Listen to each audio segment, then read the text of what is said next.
warahmatullahi wabarakatuh. Hello viewers and my dear students of your well. By the mercy of the omnipotent Allah, I am as well. This is Mohammed Shahjahan Sir once again with an episode. Important and exclusive structure today you will learn. Okay, so let's see on the word. Beside plus verb ing plus noun. আমরা কখন ব্যবহার করব? কোনো কিছু করার পাশাপাশি। আমরা অনেক সময় বলি না যে আমি চাকরি করার পাশাপাশি ব্যবসা করি, রাইট? আমি স্কুলে পড়াশোনার পাশাপাশি আমি ফ্রিল্যান্সিং করি। এই যে কোনো কিছু করার পাশাপাশি আমরা যখন বোঝাবো তখন হবে কি মাথায় একদম স্টোর করে নাও beside plus verb ING plus noun. এবার আমরা চলো একটু উদাহরণ দেখি, রাইট? beside লার্নিং ইংলিশ, ইংরেজি শেখার পাশাপাশি। beside teaching ইংলিশ, ইংরেজি শেখানোর পাশাপাশি।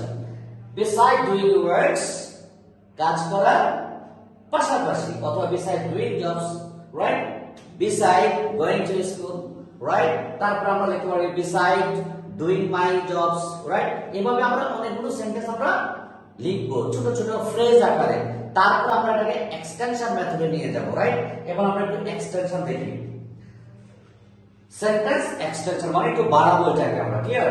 beside learning English, ইংরেজি শেখার পাশাপাশি I shall try for job, আমি চাকরির জন্য চেষ্টা করব। তাহলে এই অংশ, এই ক্লজটা, এই অংশটা আগেও আসতে পারে, ক্লিয়ার? আবার এই অংশটা পরেও যেতে পারে, কোনো সমস্যা নেই। আমাদের স্পিকিং এবং রাইটিং এর ক্ষেত্রে কোনো সমস্যা নেই। ফ্লুয়েন্সির জন্য যেটা আগে সব চলে আসে সেটাকে আমরা চাল মারবো, right? beside teaching English, I motivate my students, right? We should help the people, আমরা মানুষদেরকে বা জনগণদেরকে সাহায্য করা উচিত।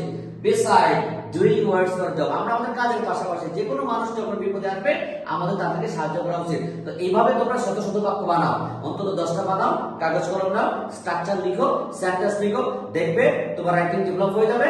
এবং এটাকে তুমি minimum 20 times or 30 times you produce sounds, right? So that you can develop your English speaking. So thank you very much for watching this video. Inshallah, it's your turn to make at least 10 sentences using beside verb ing plus noun and then extension method. Okay, thank you very much.